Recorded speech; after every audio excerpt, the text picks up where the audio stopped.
बौद्ध जीवन मार्ग के अंतर्गत विचारशीलता और बुद्धिमत्ता। हर व्यक्ति के मन में कोई ना कोई विचार आता है और वो विचार अच्छा और बुरा हो सकता है। तो इससे हमें पता चलता है कि जो व्यक्ति है वो विचारशील है, क्योंकि उसके मन में विचार आते रहते हैं। और वही व्यक्ति बुद्धिमान भी है। तो आज का जो टॉपिक है हमारा विचारशीलता और बुद्धिमत्ता। प्रत्येक कार्य करते समय जागरूक हो, जागरूक रहें। प्रत्येक काम में सोच विचार से काम लो। हर विषय में अप्रमादी और उत्साही रहो। यही बौद्ध जीवन मार्ग है। तथागत बुद्ध हमें संदेश देते हुए कहते हैं, देशना देते हुए कह रहे हैं कि जब भी कोई भी आप प्रत्येक यानी हर एक काम जो भी आप कर रहे हैं तो जागरूक रहो। काम करते समय आपका जागरूक होना बहुत जरूरी है। प्रत्येक काम में सोच विचार से काम लो। जैसा कि ये आप परंपरा देखते आए हैं, तथागत बुद्ध से लेके हमारे बड़े बुजुर्ग ने भी यही बात कही है कि जब भी भाई कोई आप काम करो तो थोड़ा सा सोच विचार कर लो। सोच विचार करने से आप जो भी काम करने जा रहे हैं तो ठीक काम आप करेंगे। आम भाषा में कह देते हैं कि भाई आगे पीछे दाएं बाएं सब सोच लो, समझ लो, फिर उसके बाद कोई काम करें। और हर विषय में अप्रमादी और उत्साही रहो। जो भी आप कार्य कर रहे हैं, जो भी आप टॉपिक चुन रहे हैं, जिसके प्रति आपने काम करना है, उसमें अप्रमादी रहना। अप्रमादी मतलब कि उसमें कोई भी आप गलत कार्य ना करें, गलत ना सोच रखें, ना कार्य करें, ना करने का मन बनाएं। उत्साही रहो। उत्साही मतलब अगर वो अच्छा कार्य आपने डिसाइड किया है, निर्णय लिया है कि मैं अच्छा काम करूंगा, तो उसके लिए उत्साही रहो ताकि वो कार्य आप पूरा कर सकें। जो कुछ हम हैं यह सब कुछ हमारे विचारों का ही परिणाम है। यह हमारे विचारों पर आधारित है। हम हमारे विचारों से ही निर्मित हैं। यदि मनुष्य बुरे विचारों से कुछ बोलता या करता है तो दुख उसका पीछा करता है। यदि मनुष्य निर्मल विचारों से कुछ बोलता है या करता है तो सुख उसका पीछा करता है। इसलिए निर्मल विचार महत्वपूर्ण है। तथागत बुद्ध हमें बता रहे हैं कि जितने भी इस विश्व में मानव हैं, वो जो कुछ भी हैं वो अपने विचारों के ही परिणाम से हैं। उनके मन में जैसा विचार आता है उसी विचार के अंतर्गत वो कार्य करते हैं और इसी तरह उनका जीवन पद्धति चलती है। हमारे विचार, हम अपने विचारों पर आधारित है, टिके हुए। कोई काम करना है तो भी हम ही सोचते हैं, कोई काम नहीं करना है तो भी हम ही सोचते हैं। तो हम अपने ही विचारों से निर्मित हैं। आप देखिए, कार्य करने से पहले आपके मन में एक विचार उत्पन्न होता है और वो विचार फिर आप अपने परिवार के सदस्यों से शेयर करते हैं कि मुझे ऐसा नहीं कि मन में मेरे विचार आया कि ये काम हम करें। तो इस तरह फिर उस कार्य विचार के माध्यम से उस कार्य को अंजाम दिया जाता है। तो इससे पता चलता है कि हम अपने विचारों से ही निर्मित हैं। तथागत बुद्ध कहते हैं, यदि मनुष्य बुरे विचारों से कुछ बोलता या करता है तो दुख उसका पीछा करता है। अब आपके मन में मनुष्य के मन में अगर बुरे विचारों का प्रादुर्भाव होता है, जन्म होता है, और बुरे विचारों के माध्यम से वो किसी को बुरा बोलता है या उसके प्रति बुरा करता है, तो दुख उसका पीछा करता है। और इसी के विपरीत यदि मनुष्य निर्मल विचारों से कुछ बोलता है या करता है, तो सुख उसका पीछा करता है। आप देखिए, विचार मानव के ही मन से उत्पन्न होते हैं, और वो विचार सुख कर भी हो सकते हैं और दुख कर भी हो सकते हैं, मतलब भले भी हो सकते हैं, बुरे भी हो सकते हैं। तो अगर भले विचारों का हम पालन करते हैं तो हमें सुख प्राप्त होगा, यदि बुरे विचारों से हम कोई कार्य करते हैं तो दुख हमारा पीछा करेगा। तो इसलिए निष्कर्ष निकाला गया कि निर्मल विचार ही महत्वपूर्ण है। तो तथागत बुद्ध कहते हैं कि समस्त मानव को निर्मल विचार ही प्रस्तुत करने चाहिए। विचारहीन मत बनो, विचारवान बनो। दलदल में फंसे हुए हाथी की तरह अपने आप को अकुशल कर्म से उबारो। आगे तथागत बुद्ध हमें बता रहे हैं, विचारहीन मत बनो, मतलब कि मानव के मस्तिष्क में तरह तरह के विचार चलते रहते हैं, अच्छे और बुरे, लेकिन ज़्यादातर अच्छे विचारों को करना है, अच्छे विचार अपने मन में लाने हैं और विचारवान बनना है, विचारहीन नहीं बनना है। क्योंकि अगर कोई व्यक्ति सोचना बंद कर दे तो वो विचारहीन हो जाता है, उसका जो माइंड है वो शून्य हो जाएगा, अब वो कोई सोच नहीं रहा है और विचारहीन हो जाएगा, उसके मन के अंदर विचार उत्पन्न नहीं होंगे। लेकिन बुद्ध कहते हैं कि हमको विचारवान बनना है। तो विचारवान बनना है तो आपके मन में विचारों की उत्पत्ति होनी चाहिए। और कैसे विचारों की उत्पत्ति होनी चाहिए? अच्छे विचारों की उत्पत्ति होनी चाहिए। एक उदाहरण देते हुए, जैसे दलदल में कोई हाथी फंस जाए तो हाथी को निकालना बहुत ही दुष्कर कार्य है, मानव तो निकाल ही नहीं सकता हाथी को। तो उसी तरह अपने विचारों में कभी भी बुरी बात ना सोचें, अकुशल बात ना सोचें। मनुष्य को चाहिए कि वो अपने चित्त की रक्षा करे। चित्त में पैदा होने वाले विचारों को समझ पाना कठिन है, वह चंचल है, वह या जहाँ चाहे झट से चला जाता है।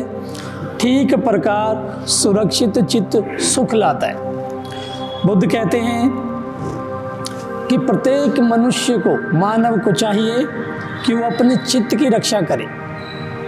जो मन के से पहले जो चित्त भाव है हमारा, उसकी रक्षा करना है। किस लिए? कि इसमें जो भी विचार पैदा हो वो अच्छे विचार पैदा हो, बुरे से इसे बचाना है, इसकी रक्षा करना है। क्यों? क्योंकि ये जो चित्त है, जो मन है, बड़ा चंचल है, ये झट से न जाने कहाँ चला जाता है। हम बैठे तो यहाँ हैं, कहीं हमारा ये मन दूसरी जगह की भी बात सोचने लग जाता है। ठीक प्रकार सुरक्षित चित्त सुख लाता है। तो जब हम विचार करेंगे, अपने चित्त में कुछ भी बात सोचेंगे तो अच्छी बात सोचेंगे, भली बात सोचेंगे। जिस प्रकार ठीक से न छाई गई छत में वर्षा का पानी घुस जाता है, ठीक उसी प्रकार असंयत चित्त में राग प्रवेश कर जाता है। एक बहुत बड़ा उदाहरण दिया गया आपके सामने। आप देखते हैं पुराने ज़माने में लोग जब झोपड़ी बनाते थे तो उसके ऊपर फूस का छप्पर डालते थे, और वो छप्पर अगर कहीं से भी थोड़ा बहुत कम रह गया या छेद है या कुछ, तो उसमें वर्षा का पानी आने लग जाता है और वो चूने लग जाता है। तो उसी तरह ये चित्त भी हमारा ऐसा ही है। अगर हम इसे मजबूत तरह से बनाएंगे, अच्छी तरह से छाएंगे, तो जैसे छत के अंदर, झोपड़ी के छत में वर्षा का पानी नहीं जाएगा, उसी तरह हम अपने चित्त को भी सही से मजबूत बना के उसमें बुरे विचारों का आना जाना बंद कर सकते हैं। जिस प्रकार पहले तो ये चित्त जहाँ चाहे चला जाता था, लेकिन अब मैं इस चित्त को वैसे ही संयत रखूंगा जैसे मस्त हाथी को महावत अंकुश से वश में रखता है। ये यानी कि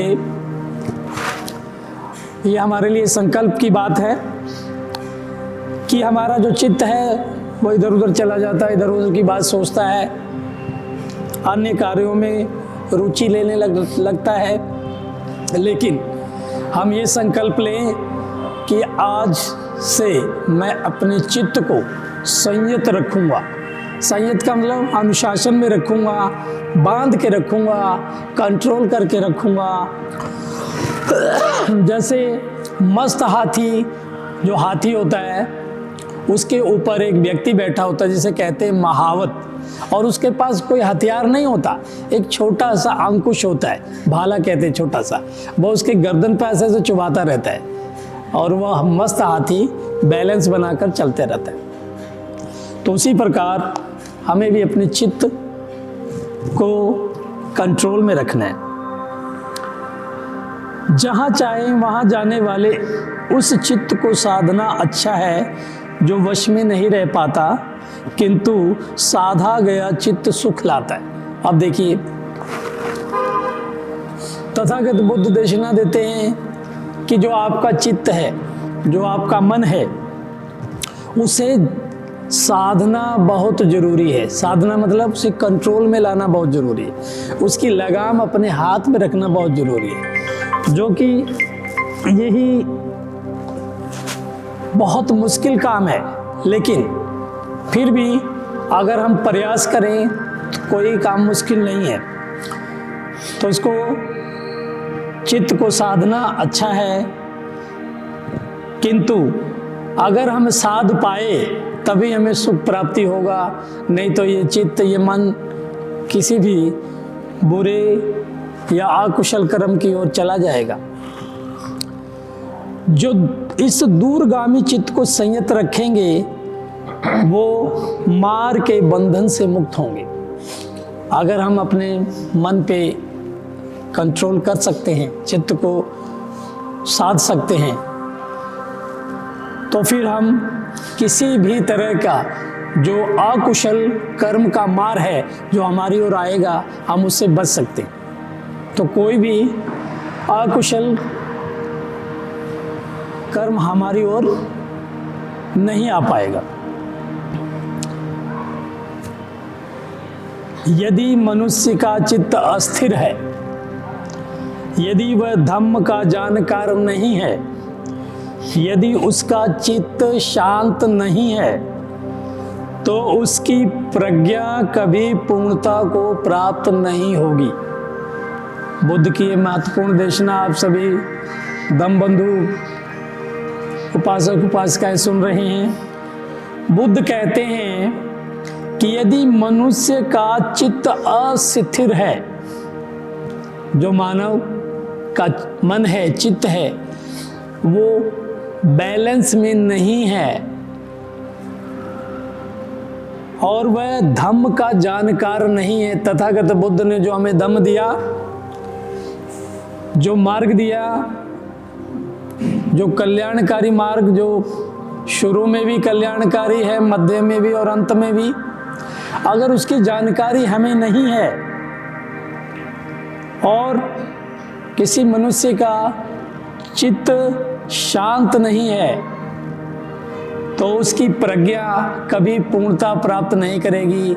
वो जितनी मर्जी बुद्धिमान हो जाए, लेकिन उसकी बुद्धि को पूर्णता प्राप्त नहीं होगी।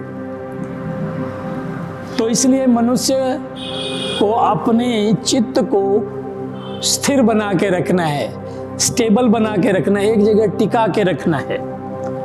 और तथागत द्वारा दिया गया जो धम्म है, उस धम्म को जानिए, उस धम्म को पढ़िए, उस धम्म को गुणन मनन चिंतन कीजिए कि बुद्ध ने ऐसी हमें क्या बात बताई है जो हमारे जीवन को श्रेष्ठ बनाने में कारगर है। एक द्वेष से भरा हुआ जितनी हानि दूसरे द्वेष भरे की करता है, एक शत्रु जितनी हानि अपने शत्रु की करता है, गलत मार्ग पर लगा चित्त उससे कहीं ज्यादा अधिक हानि करता है। तथागत देशना देते हुए कह रहे हैं कि जैसे एक मनुष्य का मन है, जो चित्त है, वो द्वेष से भरा हुआ है। बुद्ध बताते हैं कि क्रोध आने से पहले मन में द्वेष पैदा होता है। द्वेष किसी के प्रति गलत भावना,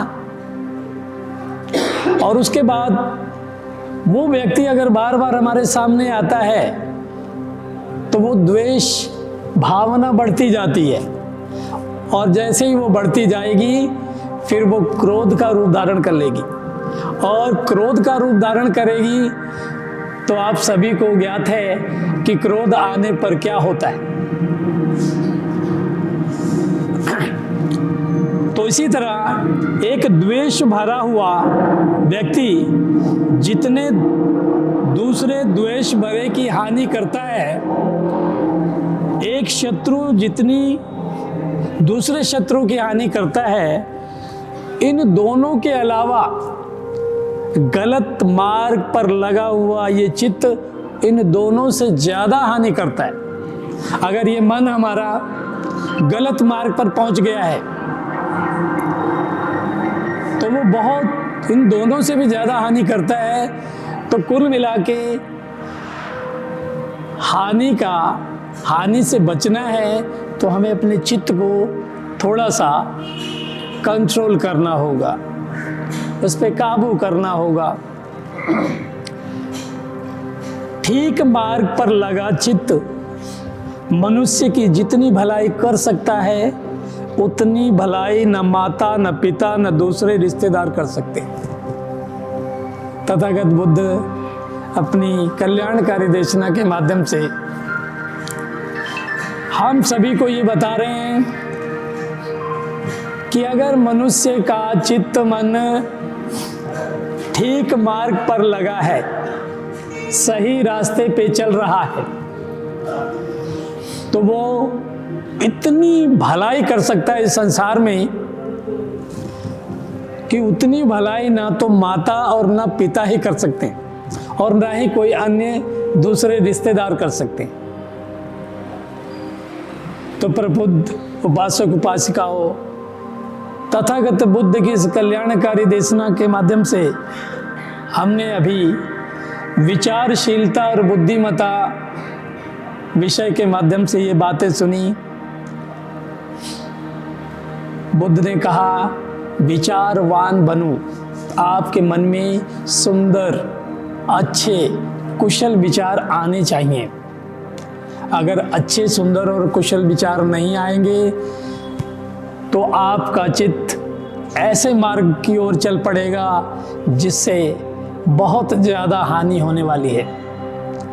तो निष्कर्तः आज की इस देशना से मैं आशा करता हूँ कि आपने चित्त और मन की विचारशीलता और बुद्धिमत्ता पर गौर किया होगा और इसे आप अपने जीवन और आचरण में उतारने का प्रयास करेंगे।